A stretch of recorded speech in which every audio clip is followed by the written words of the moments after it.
I would ask you to bear in mind in your planning to be ever conscious of the time it takes, the processes you might use, and how these might impact especially on those smaller organisations who are the majority of our sector.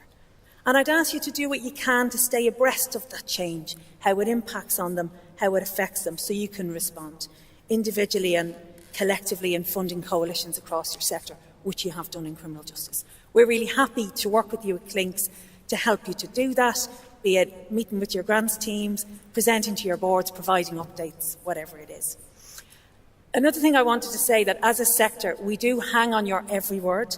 The relationship you have with those you fund isn't balanced. You know that. I know you had a focus on that in a recent conference.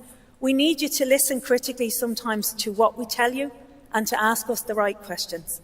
Some funders are better than others at providing that challenge, but also hearing what's happening and giving people what they need anyway. We need you to speak up for us and the people you support. When you've done it in the past, it has really shifted things in criminal justice on women, on young offenders who are now incarcerated in much, much lower numbers, on black and minority ethnic people. We need it now more than ever because increasingly organisations feel they can't speak up themselves.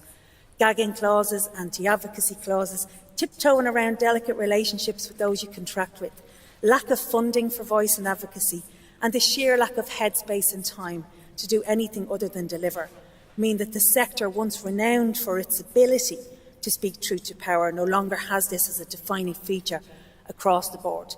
Now, we do appreciate that for some trusts and foundations this could be seen to present a challenge or indeed a complete departure from established practice.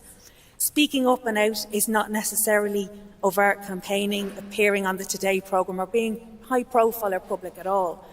But your sector is really influential and the relationships you hold are influential. So we firmly believe that when you draw attention to an issue, an approach, an organisation, a situation, you can shine a light that can be really, really helpful.